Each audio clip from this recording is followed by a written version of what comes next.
Have you seen these guys running around in the game? Well, if you have, kill them, because they have a chance at dropping some serious gold. Let's get into it.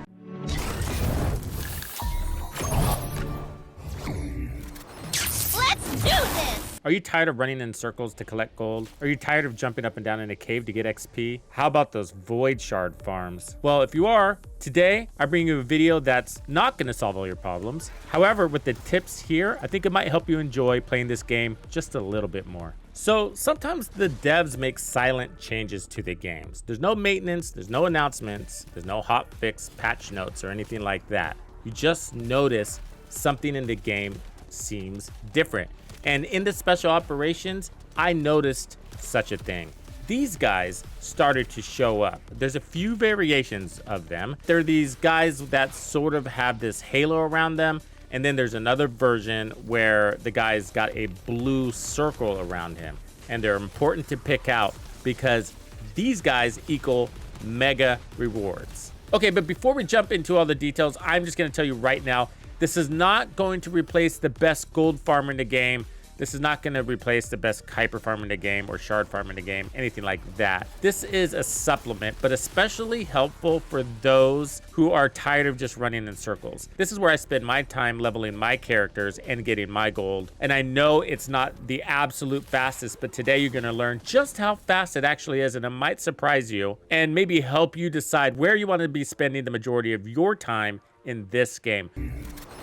Let's do this! For this conversation, we're going to be focusing on special operations because that's where these dudes are hanging out, and they have a chance to drop some very valuable resources. And I want to call your attention to the Mark of Arrest. That's one of the things that they drop. We'll go over both versions of those, but I feel like this last patch really pumped it up. It went from maybe getting one of these periodically, it was like getting hit by lightning, to I'm coming out of these regularly with like 5 or 6. And that's why I'm making this video. It's because it's a dramatic change and I feel like the devs silently buffed it. And I've been playing special operations since day one. I feel like I really know these, especially Echo Swamp. I am always here. If you want to know where to find me, I'm in Echo Swamp. They also have a chance of dropping small amounts of bulk shards. So you can access special operations from this menu. And so there's a variety of them here. The ones that I play mostly are Fortress and Echo Swamp. Those are my two favorite. Fortress is definitely a tough one, so you're gonna need a good squad there. And Echo Swamp is great for pubs because it's not super difficult and it progresses nicely, but it does get hard towards the end, and that's where the team really has to synergize. So by completing the waves, you get these rewards at a set chance, patterns, gold, stabilizers, and more of the same as you continue on. A couple of patches ago, the devs heard our cries about gold and shards, and so they buffed these special operations to deliver more of really all of the above. And so these are the rewards you also get from playing these events. And notice the quantities I have here. And that's because I spend a lot of time in these special operations. They're a lot of fun for me. I like horde modes and there's just constant action. In the patch before last, they really pumped up the shards here. And as you can see, it's making a difference. I have not been going to those void shard farm little things at all. The majority of this stuff has been coming from special operations because if I can, I avoid running in circles and jumping up and down for hours on end. And several patches ago, they increased the values for the mark for arrests, and I think many people don't even know these exist, or at least at that time they didn't. And that's because they weren't that valuable, but they are now. So the ultimate ones give you 1 million. That's right, they're 1 million, and I'll show you who drops those. And then these are the rare ones, and these give you 100,000 each. And as you can see, I have 71 of these stored up. I'll tell you why I'm saving these, but that's 7.1 million, 10 million combined, and I've gotten way more than this. I've cashed in on some. So, but now I've decided to just save them because I'm not desperate for gold anymore. And you're also getting gold and you're getting XP. It's actually a very decent leveling up system for your Descendant and your weapons. But the most important thing you're getting in this game mode is constant action. So let me tell you how the mechanics work within the special operations as far as it relates to getting the mark for arrest. So what you're looking for is the notification that the wave is about to begin. So when that happens, they're going to spawn these NPCs that have like this purple aura floating around them. And beware, but this is also neat, the devs had laid in some traps. So there are also some enemies that have purple or blue circles around them that aren't auras, that actually latch onto you and suck your energy or whatever. They debuff you. Now, killing them can also net a reward, but they're pretty basic, like 1 shard. But here's the deal. When you see that aura guy, just kill him. The good news is you don't have to be the one to kill him. Somebody else can kill him in one of the other spawns across the map, and that's fine. Your RNG is still gonna pick up on that. And with these, everybody's RNG is unique. So if you get one, doesn't mean somebody else will. And if they get one, doesn't mean you will. You don't have to run around like a maniac and be there to kill that particular NPC with the purple aura. If somebody else gets him, that's great. Just make sure you grab your loot from time to time. So this NPC good, this NPC bad. Now sometimes it's hard to see or find these NPCs, so they're always gonna be in the first or second spawn immediately after the notification that the wave is going to begin. I rarely see them any other time, and sometimes when I do, I think they're just lingering around in their spawn and I happen to come across them, but they came from that original wave. So sometimes it's really difficult to see them actually spawn because you might be killing that spawn really fast, like with a bunny or a Viesa like I am, but the results will still be the same. If there was a purple aura guy in that spawn, when you killed it, he's gonna drop what he's gonna drop. Now RNG is still in control. It's not a guarantee, but I'll tell you, the results are nice. Like 90% of the time, they drop something. And there's just a really good chance that they're gonna drop the mark for arrest. Now, I'm not going to put a percentage on that because I've had everything. So I've had sessions where I haven't gotten any, and I've had sessions where I feel like every single guy was dropping those. And that's why I have 71 of them. And I did a test, and I'll show you the details of the test so you can see what you can expect when you go in here when it comes to gold and XP and shards and all of the above. The other thing he drops typically are shards. Now, shards are dropping all over the map. What's the difference with this guy? Well, he delivers a small bundle of shards, greater than 1. Everybody else, the random NPC, is dropping just 1 and never goes above that. But these guys will drop a small bundle of like somewhere between 3 and 5. That's how you know he was there. You'll see a shard pickup greater than 1. Okay, let's get to the boss. He's important.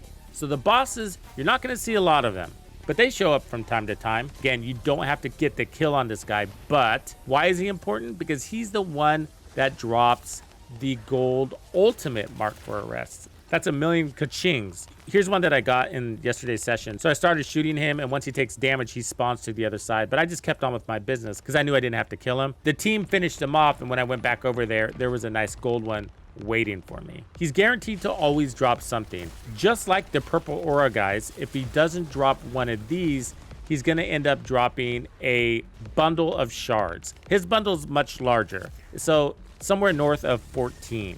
Definitely not as exciting as the ultimate mark for arrest, but it's something. So if you're curious about what these special operations actually net in the form of results and resources and XP, then stick around because we're about to jump right into that. Let's do this! So the questions we want to answer are, so how efficient are special operations for leveling?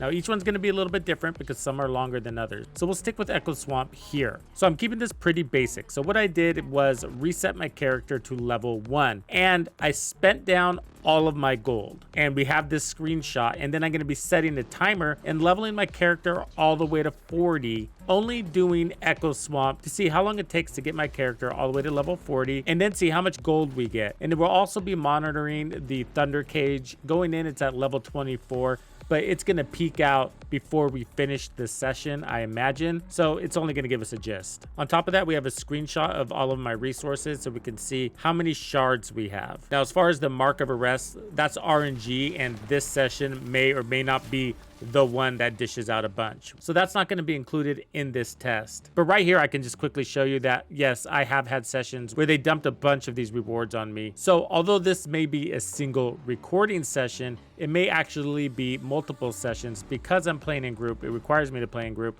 I can't count on the team continuing. So some people are going to bail, and then I'm going to have to restart with a different group. And that's just the reality of what this is. It would be more efficient if you stuck with the same group from the beginning all the way to the end. That's going to take out some loading time, but It's slower in the beginning. You're going to get more kills midway and towards the end of this thing. And that's what we're working for, right? The more kills, the faster we're going to be leveling. So I'm not going to show all the gameplay or anything like that, but we got the screenshot. I started the timer with the first spawn, and then I end the timer where I hit level 40. Let's look at the comparison. It took me 2 hours and 8 minutes to reach level 40 because not every team wanted to continue past certain points. So there was some loading time in there. Either way, it is what it is. It's just part of it. Here's a quick spreadsheet. I kept everything super simple. So we're going to be looking at shards, gold, and character levels. So I'm going to round down the time from 2 hours and 8 minutes to just 2 hours so that the numbers are simple. That means this method gets us 20 levels in an hour.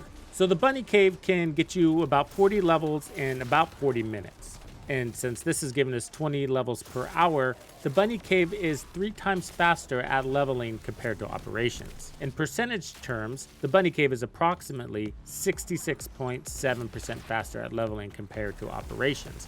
So the bunny cave is faster, but it is one-dimensional, so there's give and takes. One thing is you only get the shards if you're actually using a bunny or somebody with electric skills, where if you're in there with somebody like Enzo, then you're only going to get the XP. But if you use Enzo in operations, then you're going to get the shards, the gold, and your levels. It's going to take your leveling longer, but you're going to come out with a lot more resources. As far as gold, this is no doubt going to be a better result for gold. And when it comes to shards, well, the bunny cave is gonna net you more shards per hour than this. I don't need to do a test to figure that out, except the bunny cave is only delivering specific shards, where special operations is delivering all of the types of shards. On top of that, you're getting patterns and stabilizers and gold tokens, as well as these marked for arrests. So this is obviously much more well-rounded, but it's not an XP farm like the bunny cave is. So we can all agree it's not going to replace the bunny cave or whatever the top XP farm of the week is. But I wanted to share this data because doing those types of farms can be extremely boring. So if you want to do operations, now you know what kind of XP you're going to get from these events. Keep in mind, there are operations that are shorter to complete and you're going to get more XP per hour by completing those. They're more condensed and they ramp up a lot faster. So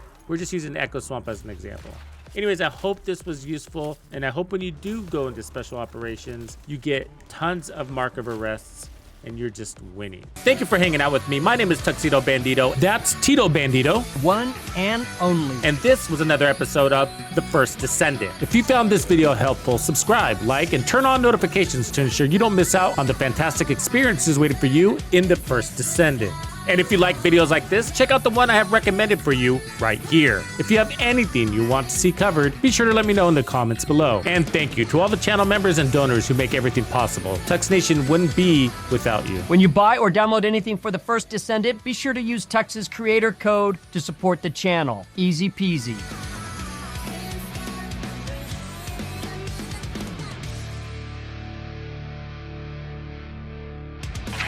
Follow me. I get it.